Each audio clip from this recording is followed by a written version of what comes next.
Հայաստան ոստիկանության պետ, բարեկային ծառայության ազդակազմը Երևան քաղաքում ուժեղացված ծառայության հրանգավորման համար շարված է։ Ծառայության պետ գնդապետ Խուդինյան։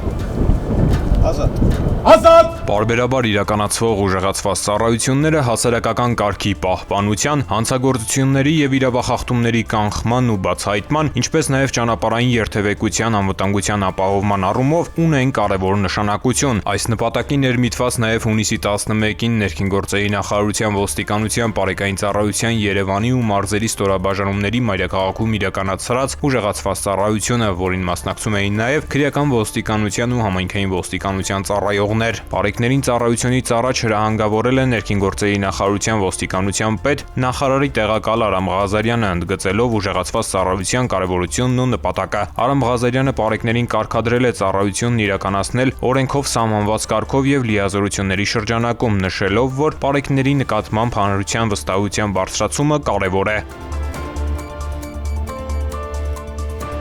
Արդյունքում բարեկներն արձանագրել են 983 իրավախախտում, որոնցից 11 տրանսպորտային միջոցը ոչ ստապ վարելու, 467-ը չամրակապված վարելու դեպքեր են։ 73-անց ավտոմեքենան վարելիս օգտվել է հեռախոսից։ Քիչ չեն դեպքերը, երբ վարորդը վարելիս ծխել է կամ մեքենայում բացակայել է երեխայի համար նախատեսված նստատեղը, 41 վարորդ ծխելու, իսկ 13-ը քարսից չունենալու համար ենթարկվել է վարչական պատասխանատվության։ 26 ավտոմեքենա տեղափոխվել է պահպանվող հատուկ տարածք։ Ուժեղացված ծառայության ընթացքում տարբեր կասկածանքներով բարեկները ձերբակալել եւ տարածքային բաժիններ են տեղափոխել 11 անձ։ Ներքին գործերի նախարարության ոստիկանությունը հորդորում է պահպանել հասարակական կարգը, ճանապարհային երթևեկության կանոնները եւ չկորցնել զգոնությունը, քանի որ ցանկացած իրավախախտում կարող է ողբերգության պատճառ դառնալ։